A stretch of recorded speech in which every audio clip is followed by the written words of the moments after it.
This has been a passion of ours for a long, long time. There was an opportunity in our lives to do something meaningful in communities that we really cared about. And the built environment is a tremendous opportunity to do that. We were both drawn to community development, trying to make a difference in some of these neighborhoods. So that's where we began.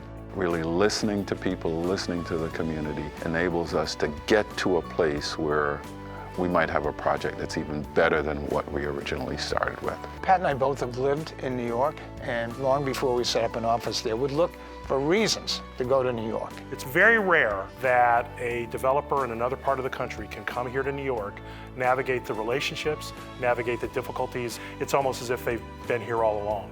I've worked with Trinity since about 2014 at the beginning of the Housing New York plan. We said that we need to do 8,000 units a year of new construction. And when we talked to partners, folks were like, we're not sure we have the capacity in New York to do that. So we reached out to Trinity, who were based in Boston. We were looking for folks who could come in and figure things out and do a great job. And we met with them, and they've done exactly that. We set up a meeting in my office, and I'll never forget that the Randolph House's RFP was out on the streets at that time. And as I talked to Patrick and Jim about the work that they had done with other public housing authorities, it just struck me that it was kind of a perfect fit.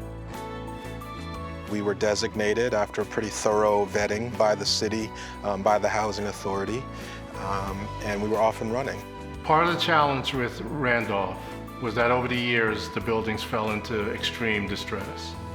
They were also the home to approximately 100 families who over the years really felt unheard and really were looking for a change. The prevailing attitude was, let's figure out a way to demolish these buildings and come back with something new. The buildings were determined to be historic, and so what we did was rehabilitate them and rehabilitate them to such a level that they qualify for historic tax credits.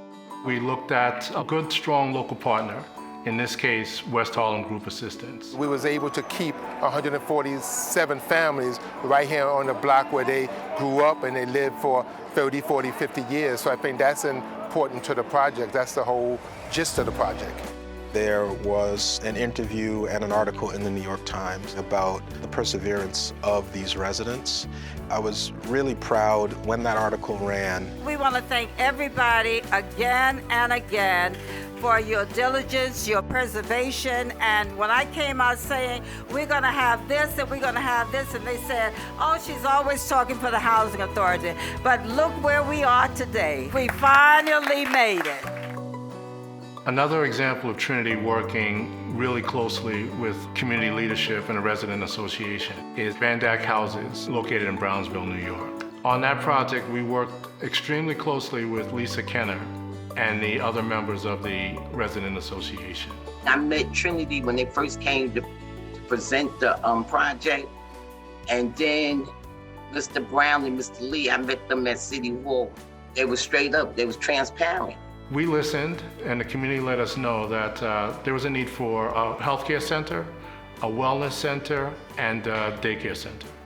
When I went in the building looking at certain things, a lot of those things you probably see on Park Avenue. But Brownsville just as good as Park Avenue, so we deserve the same things here. When I went in there and I seen all the glass, see, that gives light. And when you get light, that gives you hope.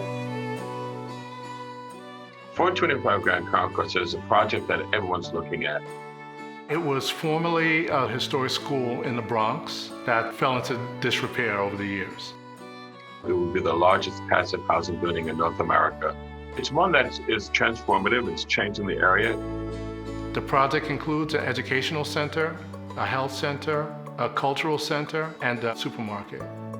They've never forgotten the importance of doing things that are responsive to tenants and responsive to residents and responsive to local communities. It started out as me and Pat. We now have 300 people working for us between the management company and the development company.